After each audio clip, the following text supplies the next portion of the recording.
So I'm Narda Robinson. I am the founder and CEO of Curacor Vet and Curacor Med. And today we're going to be talking about essential oils. Are they promising or are they poison? And we'll see that it's a fairly complex question. You're going to be familiar with a lot of these, and I actually have several bottles of this stuff out. If you have any essential oils at your house, you may want to participate in the smell and tell event here because it's fun to do.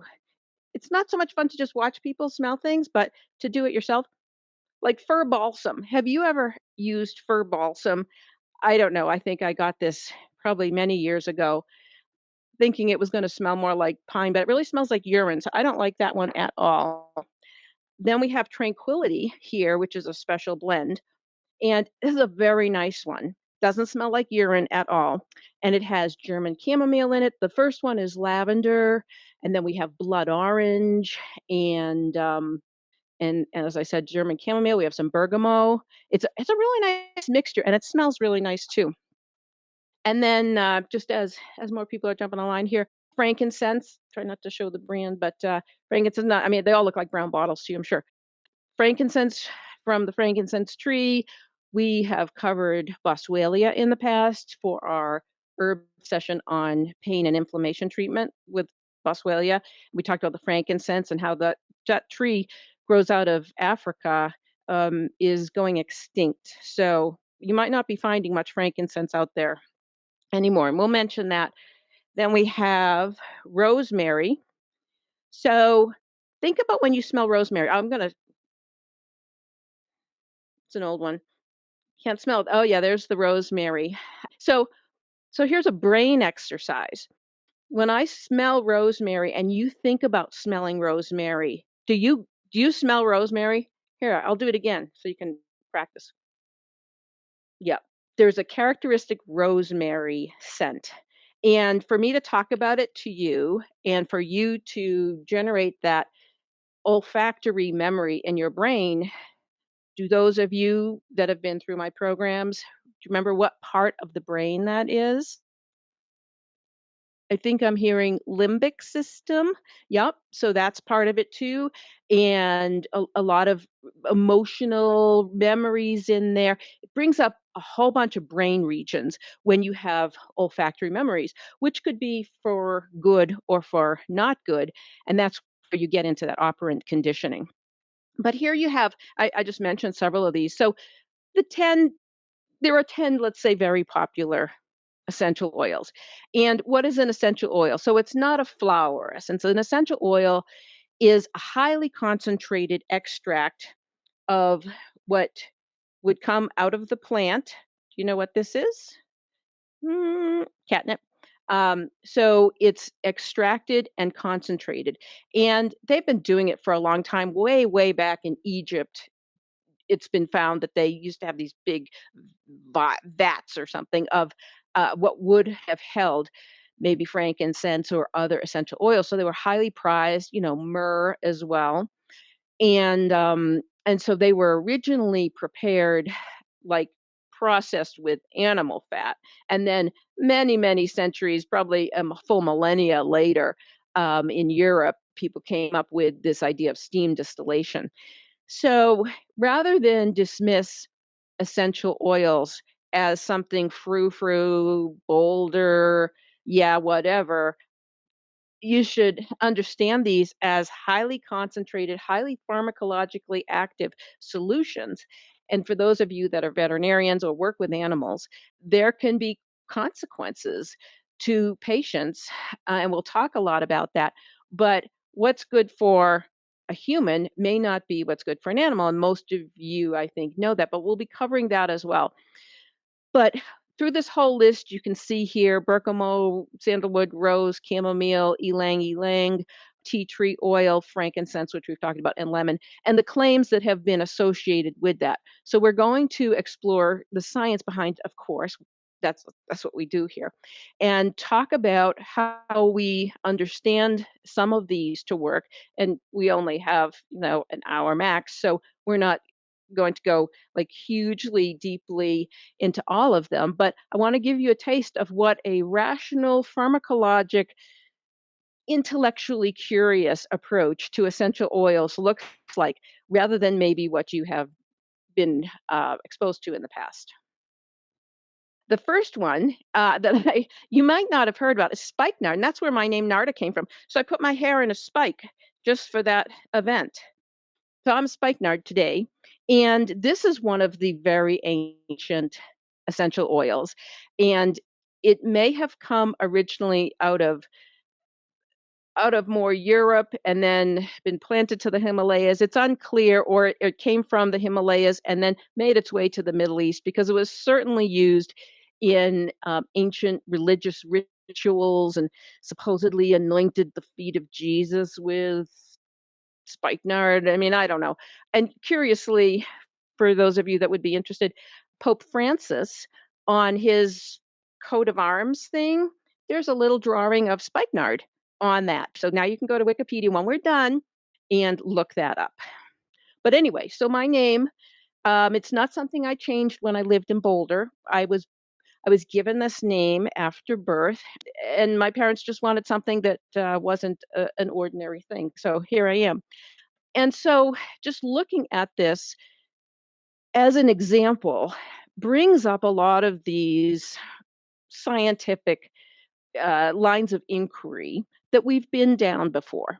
So there's the ethnopharmacologic aspect. So how is this used historically? Not just for spikenard, but for everything else that we're going to talk about.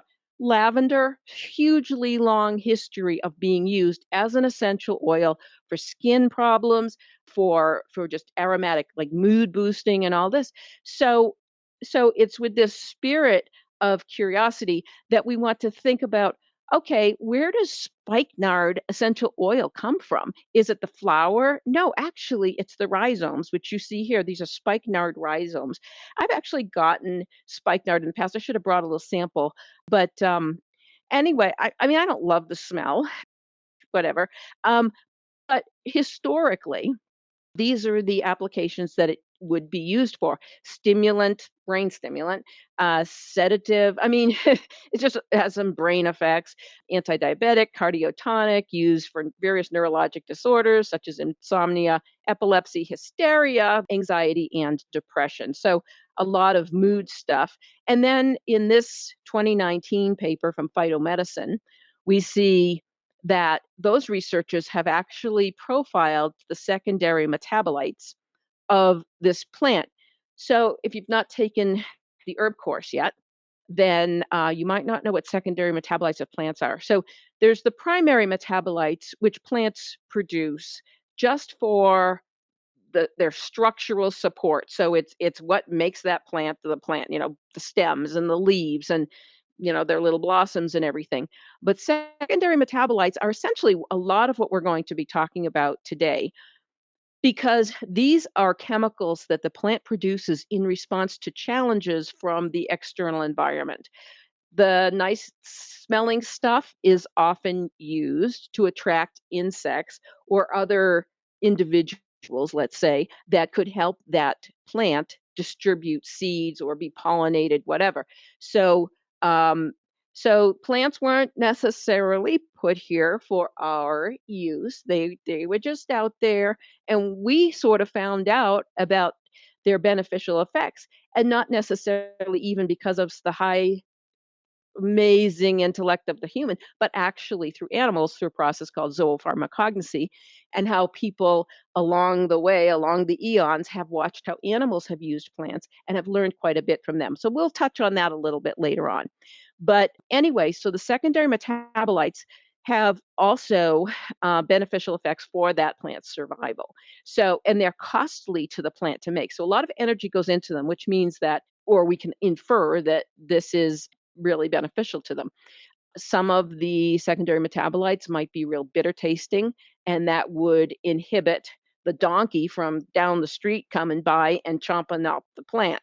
There's insecticidal, antimicrobial metabolites. And so when we come through these different essential oils that we're going to be talking about, when we see antibiotic, antifungal, antiviral, you know, again, not necessarily for our benefit anticipated by the plant, but something we're using because that plant produced these chemicals and we're finding, hey, that works for me too. So anyway, this group of researchers profiled the secondary metabolites in the spikenard plant and found anti-inflammatory benefits and anti-tumor benefits, different things, anticholinesterase. Do you remember what cholinesterase is? What acetylcholinesterase is? So we have acetylcholine, which is the neurotransmitter that mediates a lot of our memory. Acetylcholinesterase, which is the enzyme that breaks down acetylcholine. And then if you have an inhibition of the enzyme, so anticholinesterase, then you are getting more acetylcholine in the system and thereby often feeling like a brightening of memory, brain behavior, and thought processes and stuff like that. Acetylcholine also works with your muscles as well. So just using this example, we can see how science can be employed to determine what are the actual benefits that ethnopharmacologic claims, have made, and can we characterize them? Can we isolate or partner those chemicals to the witnessed or intended clinical outcome of using these and thereby understand better the clinical applications of the plant? So that doesn't sound simple, I know, but I think that a lot of people underestimate the complexity of essential oils and aromatherapy and botanical medicine in general, and to the degree that this should super importantly be taught in school and is not typically. Though I will tell you that the herb course that I do run online is an offspring of the course that I developed at CSU on evidence-based botanical medicine. So we would have the smell and tell exercises there. I'll take a whiff of frankincense. You can take yours if you want. It's nice. I don't think it's a pretty fragrance, but it does something. Um, who knows what? But I still have remnants in my wherewithal from when I practiced in Boulder for several years. This was sort of pre my big scientific emergence, and so I can't help but associate frankincense with cleansing your aura. So, some stuff just sticks in there. So I have some empathy for the TCM crowd, but it is time to grow out of that. Okay, so our objective for today is to explore the pros, cons, and unknowns of essential oils because there's your known knowns. Who said that? Your unknown knowns, and then your unknown unknowns, right? Remember that historically from a few years ago? Those were the days. Okay, so promises. The promise of essential oils. We got the pretty little bottles with the pretty little plants on them, just like I have here. Looks innocuous. You can find claims on the internets of health benefits. We've already talked about the anti-infective aspects, even antiviral, and even anti-influenza viral to an extent. And so when somebody says using essential oils for COVID, um, you know, it's not completely irrational because there are antiviral effects for various essential oils. That doesn't mean it's going to kill COVID reliably. Doesn't mean you should be drinking it or slathering all over your skin or your kid's skin or your animal's skin or fur. It's just like, hey, that's cool. Is there a way we could study it and rationally employ it? So, you know, is to like look under the surface and look under what somebody might say. Anyway, psychological benefits, these are going to be from other constituents, oftentimes relaxing, awakening, activating. So, smell and tell, I have here lemon and orange essential oil. Do you remember from our cannabis class which terpene, which were essential oils, was in both orange and lemon, as well as grapefruit and lime? This is peeling an orange in a bottle. Wow, that is very nice. I don't even want to do lemon right now because I want that to last in my brain. Okay, I feel relaxed, I feel awakened, and I feel activated. There's also the analgesic aspect where we can smell something and it affects our brain and our pain processing pathways. Then there are anti-inflammatory effects, and more so probably with contact, like lavender on skin and muscle relaxing. Peppermint has beneficial effects on skeletal muscle and smooth muscle. So, where do you find smooth muscle? You find that in your gut. And so, therefore, if you have a spasmodic condition in your intestines, think about what that would be, then would peppermint be good for that? From the research, it seems like it might be. So that would be irritable bowel syndrome in the human. This is a little roll-on thing that I think I got. I don't know where I got it, like probably from some gas station, but it's peppermint and it's nice to use. And so here is an aromatherapy application of an essential oil that is not about the smell, though I can smell it now because it's coming from here to here. And it actually burns a little bit. It's cooling and burning at the same time, which is just interesting. Okay, so when we talk about benefits of essential oils, for whom? And as veterinary individuals, it's not just for humans, like the bird, the dog, the cat, the horse, the lizard. For what, when, how, and why? So we have a lot to consider because you know how birds are very, very sensitive to airborne chemicals like leaving a Teflon or other nonstick pan on the stove. And birds can die within 24 hours. They may not die immediately, but they can die within 24 hours. And and even like the smell off of hair dryers. So and other things, but this isn't an avian approach, an avian thing session, but you have to be very careful. And therefore, when we're talking about these strong odors, and especially if they're in an enclosed environment, like especially eucalyptus, could be toxic. And we're going to talk about dosages and how you can go from promise to poison just with too much of a dose. So we need to ask better questions. Let's ask better questions like we did with cannabis, if you remember that. So we wanted to know what's in it and how did it get there. So we want to know what are the active constituents, because it's not just a bottle of lavender. The lavender is what the English name is of the plant. Lavender actually contains a whole huge amount of different chemicals. How does growing conditions affect what's in the bottle? We saw, if you've taken our cannabis course or whatever, the impact of using certain fertilizers on the cannabinoid and terpene yield from a plant. How do we manufacture it?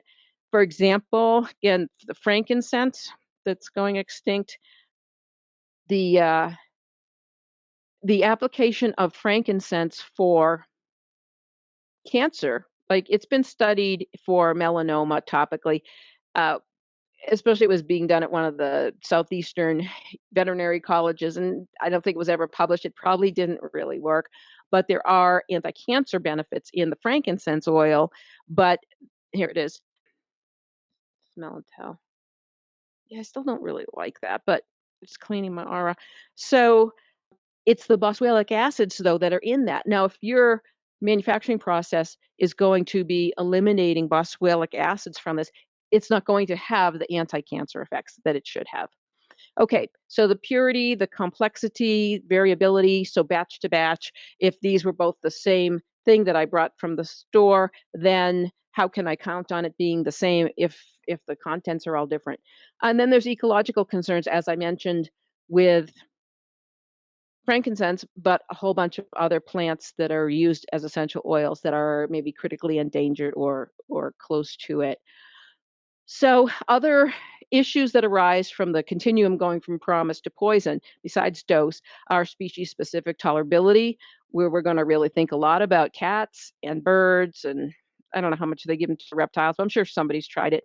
Contraindications, the age of patient, and the route of administration. I know that when I was at CSU, all those 20 years, there was somebody that had become an acquaintance of mine, just a work relationship out of the college. And she came in because her dog was having seizures, a little poofy dog. And I had talked to her previous to that, and we had been extolling the virtues of lavender.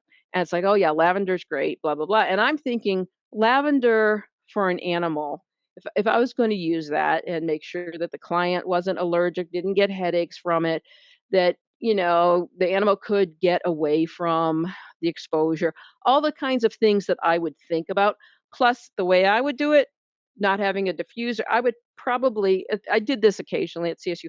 I would put a couple drops on a piece of tissue and have that in the room, and if there was any problem, I'd remove it.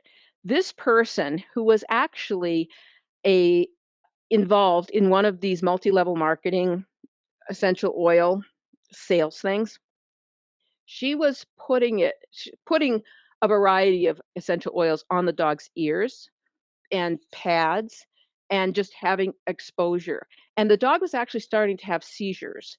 And so the medicine resident, when she walked into the room, she said she got an immediate headache. And so you can imagine what the dog is feeling because you're applying these to highly vascular areas. So you're getting a lot of transcutaneous absorption. The liver enzymes were elevated and it was just bad. And so that's one of the risks when you're talking to clients or to each other. I mean, there's people in veterinary medicine that are like essential oil experts, and you dig into their book, it's like, oh, this is like some kind of European special essential oil thing. But I guess you could do that, but I'd rather know the pharmacology and spend my time studying the science and knowing that rationally. That other stuff can be background stuff for me. But anyway, the communication, she was just off the rails, and that had to be stopped like right away. So this is something that can go wrong, even though, like with laser is great, but when you pour too many photons in one area, even that's what says on the machine, then you've just messed up the dose and you've messed up this treatment that's so great as a therapy device, and now you're making it risky. So even photomedicine has adopted this old idea from the 1800s called hormesis, and it's from a Greek word like meaning just going faster and faster or something. I can't remember. I just looked it up too. But anyway, it's where when you have a low dose of something, okay, there's not much of a response. And then there's this sweet spot, I guess, where you're going to get pharmacologic effects, or with laser, you're going to get some biostimulation, if you want to call it stimulation. But and this is where these terms actually apply well for photomedicine. As you get too high, then it's inhibition. So again, if you are too intense with your class 4 laser, then your regenerative aspect is going to be damaged because you're actually like, oh, stunning your fibroblasts like out of their minds, and they're not going to be doing that, regenerative metabolite production. So similar concepts with any kind of pharmacologic aspect. And this Arndt Schultz curve was actually created to discuss the effects of certain chemicals that were, especially poisons, that even when you think of strychnine, which some athletes still use a little bit of to stimulate their nervous system, it's like, okay, if you use a little bit, okay, maybe you'll run faster. It's not recommended by the FDA or anything, but if you use too much of it, you're dead. You're just dead underground like that. So that's where this promise to poison and then various modifying factors are going to be there. What's wrong with the individual? How are you applying it? How strong is the substance in the first place? So we can ask, for whom is aromatherapy and essential oil treatment beneficial? And other than that, other than for humans, it's not that clear because there hasn't been that much research. That being said, there are obviously less toxic approaches and more toxic approaches. So when we're in doubt, what do? We go shopping. So let's go online shopping. There's free stuff on pubmed.gov. Here we go. And for Easter, well, or for springtime, they've made these pretty colors, pink and yellow. So it should even be a much more enjoyable search experience for you. And then, so looking at canine aromatherapy here in the search bar, we see one study. So when it comes up and you see only the one abstract, it's like that's all you're going to get. However, I know that there's more than just this, but okay, We don't have a lot.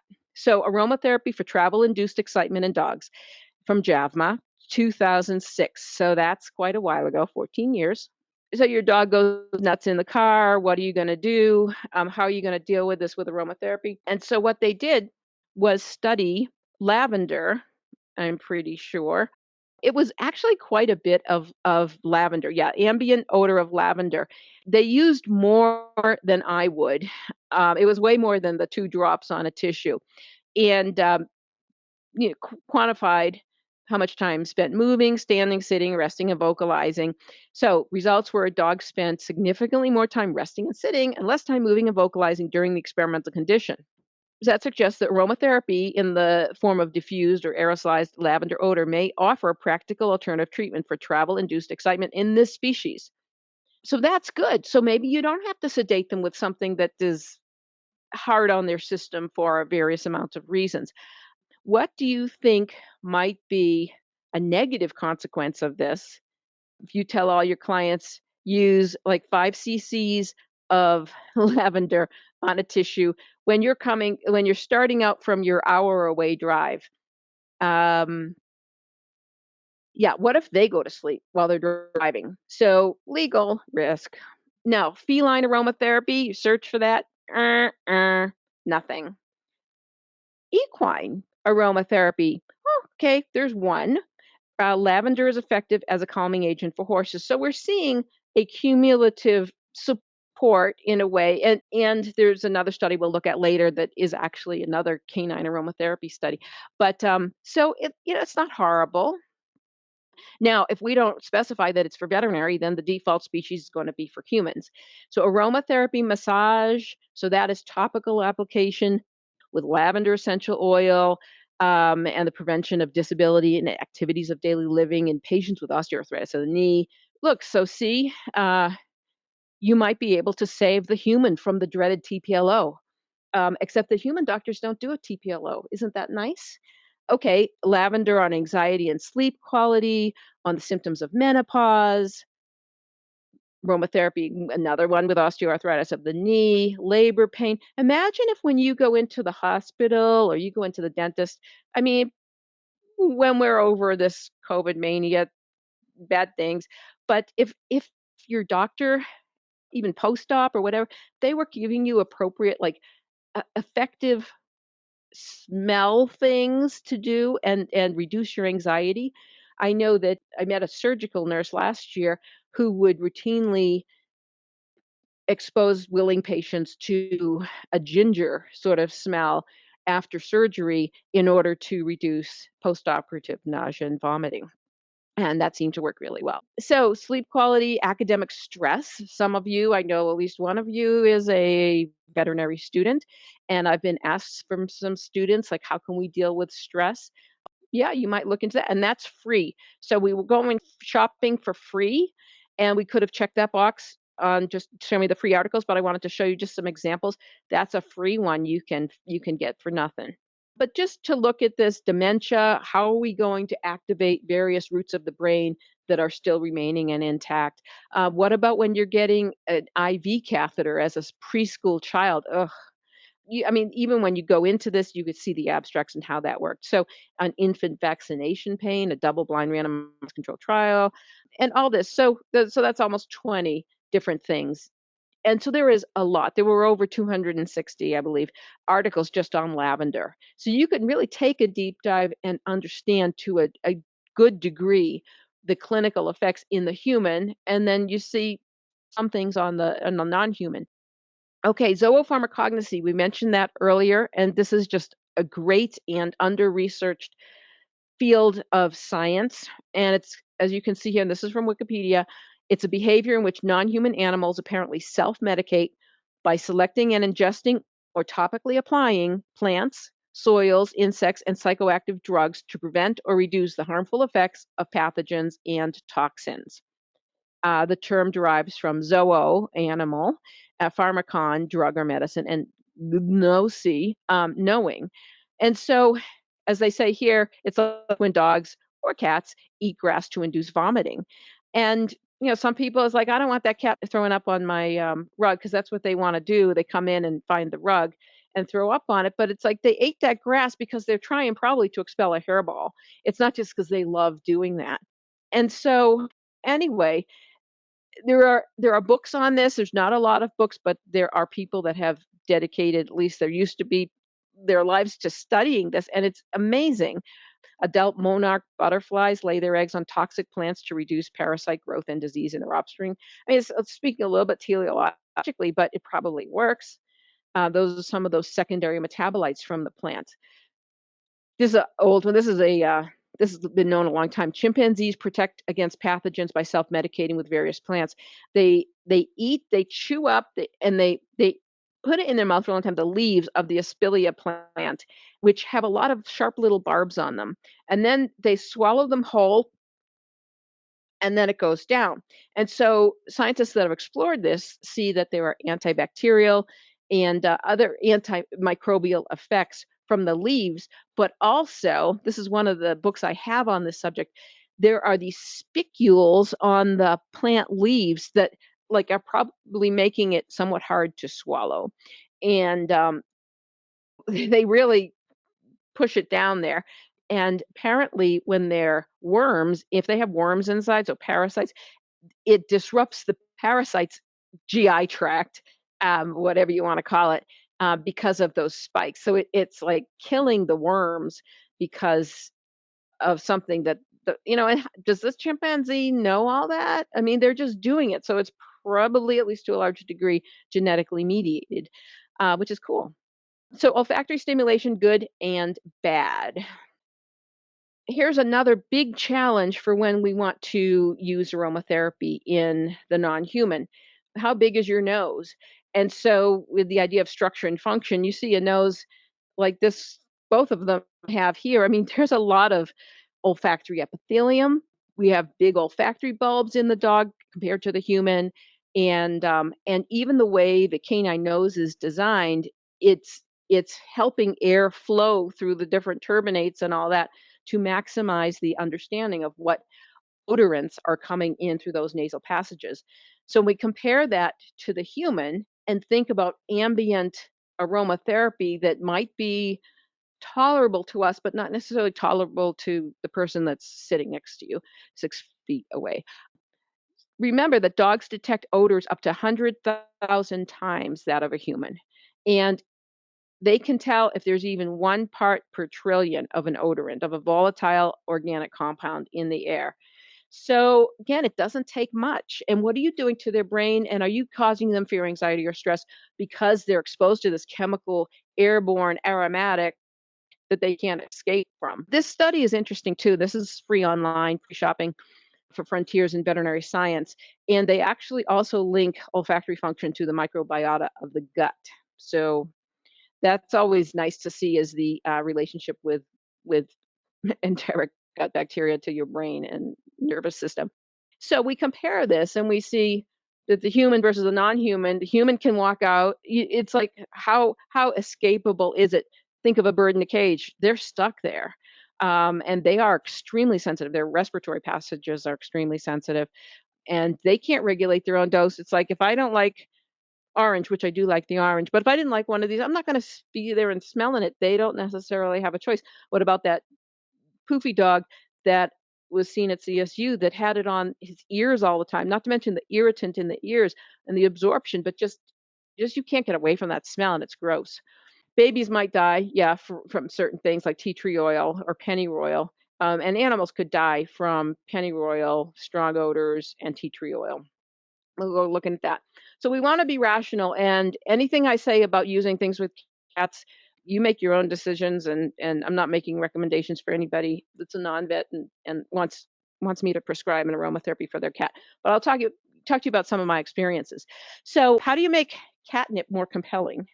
So interestingly, that cat is looking for the catnip. I just picked this from my yard today. So remember when we talked about cannabis, and I don't have a microscope on this, but this happens with lavender too, or cannabis. We had the trichomes where those cannabinoids and the terpenes were in those glandular, stalk-like glandular modified hair structures. And to get them free is the process of squishing all the juice out of those and then collecting it and concentrating it and selling it, preserving it all the while. So even now, I just crushed that leaf, and all of a sudden, I'm getting all this aromatic burst of catnip stuff, which is not unlike marijuana, as they say. But anyway, yeah, and if you want your cat to be interested, you got to squish the leaves. That happens to the dry plant as well. So you have to liberate those active chemicals, those secondary metabolites from their little packages, because it's not just free floating. It's like our blood. If blood is not free floating, it's contained within things. So this is Mr. Buggles. This is from where I lived before, downtown in Fort Collins, and I had some catnip plants there, and he loved this catnip, and then he even loved it when it was dry. And so we can ask, as with cannabis, we know that in the fresh cannabis that we have the THCA, the acid form of THC, and we have CBDA, the acid form of CBD. And then as the cannabis leaves and whatnot dry, that is transforming and decarboxylating so that it's a much more active chemical. And I suspect, though there's not much written about catnip, I suspect the same thing happens because it seems like cats go more crazy for dried catnip than for fresh, and that could be why. The the essential oil or the terpene in catnip, even though it smells like marijuana, I suspect there's a lot of overlap of other things too, but the main one that's been cat categorized is naphthalactone. So that comes from the plant's name too. And this is Frankie, and he just didn't have the genetic code to want to be with around catnip, and he just didn't care.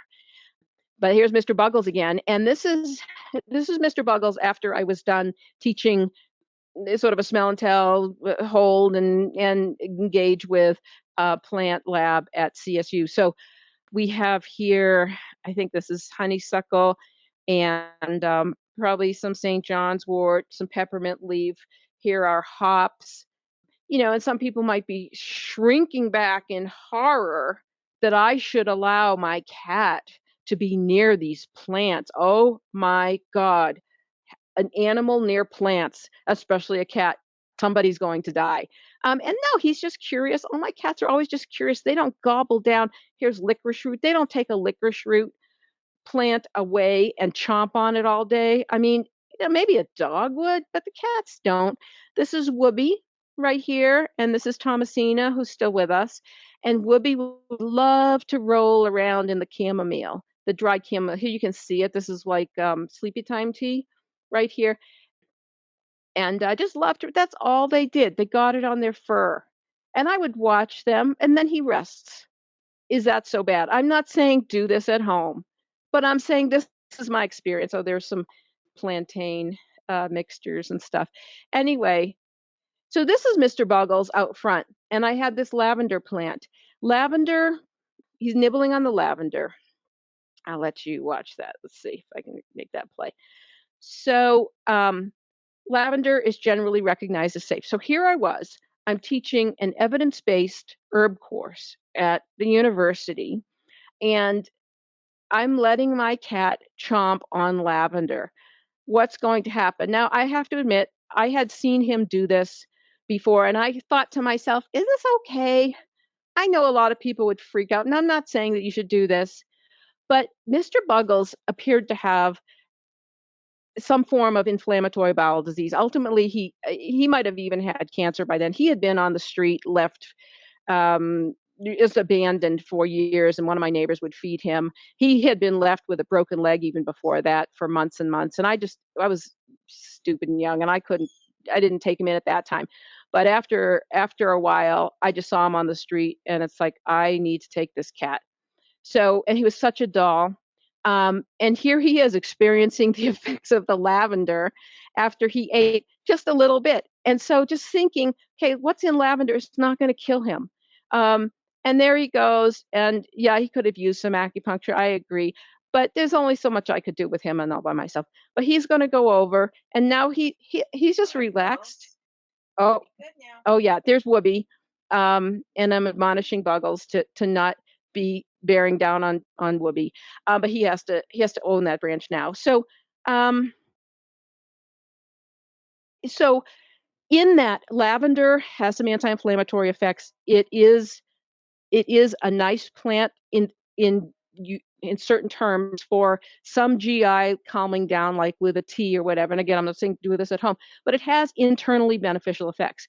And so the fact that he and none of my other cats, when they would go out front under supervision, would self-select for the lavender, was zoopharmacognosy in my front yard. Now here's valerian root. Valerian sounds like Valium. Yeah, it does. And what is valerian? So here's the root. You can get valerian root in teas. I don't think you'd want to drink it, but it is very medicinal. It's an herbal anxiolytic, so it sounds like Valium. And some people will say, yes, this is herbal Valium. It's been used for seizures in that same way. It's GABAergic, can counter withdrawal symptoms from benzodiazepine dependence. So this would more usually belong in an herb course, this kind of discussion. But in the cat, it's useful because it is aromatizing. So I would bring my valerian, because I would bring a bag of valerian to the class so they could smell how horrible it smelled. Old sweaty gym socks that have been in a locker for a while. It's just disgusting. Some people though would say, "Oh, it's just a nice earthy odor." It like smells. And so here I am putting them out the thing, and I want to tell people that that's not me. This is what what you're smelling, and it was embarrassing. And so I didn't really like to keep it around too long, but I would dump it out back. And this guy, he's a marauder from next door. He's like, I hear there's good aromatherapy coming down the street here, and I want to get in on it. So he's just got some on his fur. It's no big deal. So, but valerian is not completely inconsequential. If you remember back to the botanical course, you should be checking your About Herbs app and looking, because it does have even other effects other than this. So we're going to want to be careful with prior to sedation anesthesia, but this isn't an herb course. I'm just saying that even the aroma from valerian is aromatherapeutic. We're not even using the oil, but it's not, so is it going to be easy? Well, here, use a lavender for this, that, and the other thing. Use frankincense for this, that, and the other thing. It's not that easy if you're approaching it scientifically. But if you do know the chemistry of this, something like valerian, what I also found with another cat who had pulmonary hypertension is that valerian, like the Viagra that he was prescribed, are both good for pulmonary hypertension. So Robbie would just roll around in it, and he seemed to be breathing more easily after he would. And so in the cat, their exposure to valerian has, for some of my cats, it's been even a stronger urge to get it on your fur. And even historically, as legend tells it, that in the probably the late 1800s, early 1900s, the pharmacists that would have valerian on their shelves, because they didn't have Park Davis then, and all these just pharmaceutical companies. This is what medicine was back then. That the pharmacist would identify how strong the valerian was by how desperately the cat. I don't know what they had a cat, but a cat would want to get into the jar because it was just so alluring to them. So, I think it's just more fun when it's more complex. As the cat says, botanical medicine is complex, like me. Maybe all don't agree, but I think as medical professionals, we owe it to our patients to really understand what's happening here. And so, just to remember to reflect on how we already know a lot about terpenes, because we talked about this before, that even with something like CBD, the ubiquitous, uh, you know, drug on the street now, has all these CBD has all these terpenes, and we're going to remember the antioxidant, the anti-anxiety, different effects of things. We've seen some of this before, but one of the commonly found terpenes is alpha bisabolol. And you might think, oh, that's a funny word. I don't know what bisabolol is, and the nerve of it to show up in my CBD. But now that we have such interest in cannabis, it's characterized for its flavor and aroma. So if there's ever another dispensary and they give you a jar and you can smell it and get the flavor or aroma, that's what it smells like, has antibacterial and anti-inflammatory effects. Well, you probably have encountered alpha bisabolol before. Remember, we talked about chamomile tea? That's really present in strong amounts in chamomile. So it can make us think, okay, maybe the relaxing effects of CBD If it has a fair amount of alpha bisabolol, which is a terpene, which means it's an essential oil, then it's like, oh, okay, I can understand that if there was a preparation that had a fair amount of this, then that is probably going to be relaxing to them. Beta caryophyllene, if you remember, that is the one terpene that has actual effects on the endocannabinoid, the CB2 receptors, has anti-inflammatory activity, is neuroprotective. So see how much you needed to know when you went through vet school and that they left out of your education. That should be changed. Anyway, limonene we've talked about previously has mood elevation and stress relieving aspects. 97% of the oil in orange peel is limonene, even though it sounds like limonene, it should be lime or lemony. It's most high in orange peel. And it is actually one of the most common terpenes you find in nature. So these things, instead of freaking out about cannabis, it's like a lot of plants share a lot of these same chemicals. It's just a matter of degree. Alpha pinene, if you remember back, that was acetylcholinesterase inhibitor. So it was actually increasing the amount of acetylcholine. And that's been talked about in terms of the Shinrin Yoku. I think we see that on the next slide. Shinrin Yoku, that's what it is, forest bathing, which is not in a deciduous forest as much as it is in a pine forest, where you've got all these aromatic oils that are already in the atmosphere. You don't need a bottle of it like fir balsam, but it's this alpha pinene that is in the air and is going into your brain and is increasing the amount of acetylcholine in your hippocampus, which is good because that's just awakening and enlivening, just clears your mind out. And that's the therapeutic benefit of visiting these forests, among other things, and among other oils and experiences. Linalool we've talked about, and that's a common one not only in cannabis but in lavender, anti-anxiety and is sedative. But even beyond lavender, where else is it? It's from mint, laurels, cinnamon, rosewood, citrus fruits, even birch trees and lavender. So this really should drive home the point that in terms of the complexity of essential oils, there's so many different chemicals. So just as we were enjoying the deep dive into cannabis and seeing it's not just CBD, it's not just THC, it's CBN and the precursor CBG. It's all the terpenes and terpenoids. It's the flavonoids. So there's this rich pharmacological area of study in nature that is just so much fun to explore, and it's much more fun than pharmacological ingredients, pharmaceuticals. But lavender, okay, so we've talked about lavender a bunch. There's some animal work with lavender. Let's take this one in the minutes we have remaining to explore more deeply what could we mine for scientific benefits from an example like lavender. So a go-to wound healing agent since very old times, also used as a preservative and skin regenerator. We see it now even in dog biscuits and in muffins and in teas. It's just been around for a long time. But not all essential oils are the same, as I've talked about before. So where do you get the quality? Here's a study from Molecules in 2019 that compared two different lavender essential oils and their effect on facial skin microbiota, because there are antimicrobial effects with lavender, as you can see here. And as I said, lavender isn't just a bottle of the molecule lavender. It is eucalyptol and linalool. Linalool has the strongest activity against a wide range of microorganisms, including fungi. That's interesting to know back in terms of cannabis when we think about that. There's anti-parasitic activity with borneol and eucalyptol, antiviral effects. That's the anti-influenza we've talked about with eucalyptol and linalool. Again, the two stars there. Local anesthetic benefits with linalool and linalool acetate, and anti-inflammatories, eucalyptol, terpene for all, thymol, and cavacrol. So how can you use this kind of essential oil? It's not just that it smells pretty nice, at least I think so, but you can soothe the skin. On the right-hand side here, this is how to apply an example. This is using torn plantain leaves from forming a poultice placed on a bee sting.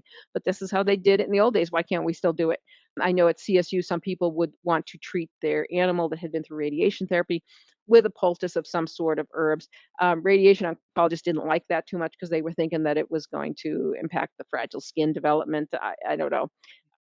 Yeah, there's generally a don't do that kind of reflexive thing from your establishment individuals, but people are going to do what they want. I get, sometimes good and sometimes bad, but if it's your license on the line, you got to figure out what you feel comfortable with. And so with lavender, that even though it has beneficial effects and anti-inflammatory effects, some people, some individuals, probably animals too, can get a contact dermatitis with that. So they become allergic to it. Even if you have a supposedly innocuous agent like this in your clinic, some people get a headache from it. So it's a challenging thing to just force people to be exposed to, but I like to educate anyways and see what people want to do at home in extreme, like low end of moderation there, just or high degree of caution. And then you don't want people falling asleep if they're smelling it in the car. Here was the other aromatherapy study on dogs. I don't know why this didn't come up in the PubMed.gov shopping list results, but this was really telling. And this was done to see, could you expose dogs to different aromatherapies and help increase their potential for being adopted. So the diffusion of rosemary and peppermint into the dog's environment. So rosemary, which we smelled earlier together, that's activating to the EEG. So if you're going in for a test, smell rosemary instead of lavender, probably, unless anxiety is so disabling for you that that's what you need to do. Anyway, peppermint, again, awakening. So yeah, so they were standing more, moving more, vocalizing more when exposed to that. Maybe they hated it and they were like, "Can you like get that out of my atmosphere?" As opposed to lavender and chamomile, which appeared to be particularly beneficial, resulting in activities suggestive of relaxation and exhibiting behaviors that were considered desirable by potential adopters. They want a nice, calm dog. So, that could be life saving in that instance. Just interestingly, while I'm thinking of it, that kitty cats, if you look on I think it's the ASPCA website, it's one of our activities in the herb course that I always ask. I think it's a prevention hotline thing. They see that chamomile is toxic to cats. And I look at some of their concerns when they say, oh no, such and such is toxic to cats. I don't see the research. So I wish that they would give references instead of just saying something, because I disagree. I mean, unless you can, I think it's important to be careful, but why are you dismissing this? I mean, chamomile is relatively safe. It does have some coumarins in it naturally. So if you had high doses, which you're not going to have, especially in a cat that's rolling on it, that could be a preponderance to bleeding. Anyway, moving on. So looking at the potential poisons, diving in there, we have pennyroyal, which I have a collection of old pennyroyal packages from way back when. It's in the mint family, and you can make a pennyroyal tea, like you see here. And most of the mints are soothing to an extent on the digestive tract. And remember, catnip is a member in that family as well. So here's one of, I forget if that's mine or I have a lot like this from the same manufacturer, pennyroyal. And this is an anciently used one too. And actually, we can see that it's currently sold a lot for using for fleas, because it will kill fleas. It also kills like an unborn baby. So in the old Roman times, apparently women would use it as an abortifacient. People have put it in collars. I guess, you're not going to eat the collar probably. But back in 92, I'm glad that they published this study, because this was pennyroyal oil toxicosis in a dog, and everybody should be on the alert for this because pennyroyal can still be sold. In JAMA 1992, 30-kilogram female mixed breed dog, 7 years old, treated topically for fleas. So 60 milliliters of pennyroyal oil straight. So about 4 of these for a whole big dog. I mean, fairly normal big dog. Less than an hour after application. So this is transcutaneous. So this is another route of administration. The dog became listless. The owner tried to remove the oil by shampooing. It had already gotten way in the system. Dog began vomiting, and 30 hours, so a day plus after application, there was diarrhea, hemoptysis, epistaxis, and lethargy. And then she brought the dog to the hospital, developed seizures, and died. And the diagnosis was pennyroyal oil toxicosis, wasn't anywhere on the package that this could be toxic. And when you look at it, the toxicity is from this chemical pulegone and its metabolite menthofuran that deplete hepatic glutathione, which then kills your liver. And pulegone is also neurotoxic. So you can see there, that's probably the seizure aspect. It also destroys bronchiolar epithelial cells. So that's the bleeding, epistaxis. As little as 1 tablespoon of pennyroyal oil can cause death. So that's internally. Seizures can occur after 1 teaspoon. So you see here, folklore would say that's a good way to calm your GI tract, but it's deadly. There is no antidote. If somebody ingested it, you'd want recommendations from this article, or induce emesis and administrate cathartic and activated charcoal. Topical overdose, wash the animal thoroughly with a mild detergent to emulsify the oil and repeat until the residue is gone. Remember, you're probably going to get on your hands too and be absorbing it, so I'd say you got to wear gloves. And then with so many of these plant overdoses, it's going to be supportive therapy because there aren't antidotes for these things. And when you think of the complexity of the herbal activities, then how are you going to antidote all of it? So it's really about the antidote is sufficient education. And yeah, here hepatic necrosis develops within a day. Seizures, maybe you can control with diazepam, maybe valerian, I don't know. But it's an ongoing problem because health food stores continue to sell products with pennyroyal oil. And you go there and there's no mention made of the dangers. So looking a little bit more at pulegone, and just because it's free, Wikipedia, a naturally occurring organic compound obtained from the essential oils of a variety of plants, such as catnip. Catnip is in there, um, as well as peppermint, as well as pennyroyal. So here we have catnip, which is fairly safe. You know, cats aren't going to be gobbling down a whole plant. Dogs don't seem to be attracted to it. Peppermint, we're not going to consume huge amounts of peppermint. But why is pennyroyal so dangerous? It's again amount of dose. So we have to think about how concentrated things are, and pennyroyal is definitely something to stay away from. It's not that pulegone is always horrible, it's that too much of it is not good. So wrapping up here pretty soon, wintergreen sales pitch is ideal for massage, sweet, minty, refreshing, soothing and warming to the muscles, uplifting and stimulating to the senses. It has quite a bit of methyl salicylate, which is related to acetyl salicylic acid, or ASA, or aspirin, used in baking. So it's used as a food. So you might have it in the kitchen, but small amounts could poison children or small animals. I don't see why an animal would want to get into it, but kids might. Mom's baking, it's rapidly absorbed, and kids, especially with their immature livers and stuff, can be affected quickly. So poison control tends to recommend that that be locked up. So other toxic things in too much of a preparation. This is from one of my veterinarian friends, and the client was applying oil of oregano to this wound. It was probably somewhat infected, but now here it's just gross. And that wasn't therapeutic. You can use oregano for some anti-infective things, but this was not therapeutic, and that should have been done with a veterinarian who knows about herbal medicine from a scientific perspective with some guidance. So the essential oil risk, are you ingesting it? Are you getting toxin from the carrier oil, from interactions? Are you getting a rash, an allergy to it? What's the olfactory consequences of it in a certain population? Will cats get eye irritation and nose irritation to incessantly produce aromatherapy? Birds could die. Pediatric, wherever you are, you get thinner skin and immature livers.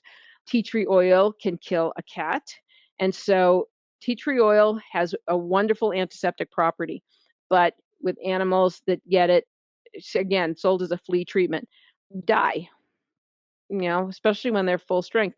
Here, on the other hand, is a study looking at canine localized pruritic dermatitis and, seeing the effects on certain irritations of the dog's localized areas.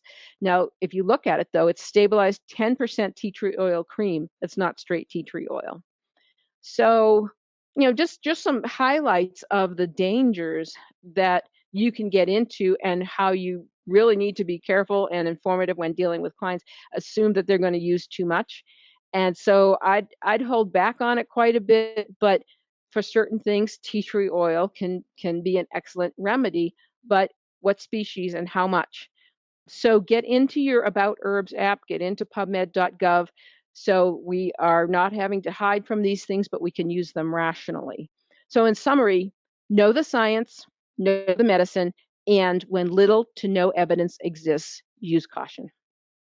As a reminder, though, for our 110 hours of veterinary botanical medical consulting course, for which you get a certificate, this is not so that you can go out and replace all the drugs in your pharmacy with herbs. This is so that you can speak rationally in the vein and demeanor that I have.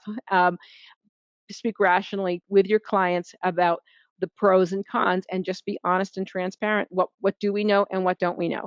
And we don't have to sell them anything because we need to just give them knowledge and not a bag of 10 to 15 supplements that they can go home with. So with that, we will end, and I appreciate you being here as usual. And if you have any questions, email me at narda@curacore.org. For more information, just info@curacore.org. Sign up for our YouTube channel and visit us at Curacore Vet on Facebook. We also have an Instagram account and LinkedIn, all kinds of things. So you can become part of our community if you're not already. If you are, thanks for being here and staying with us. Okay, take care. Have a good week.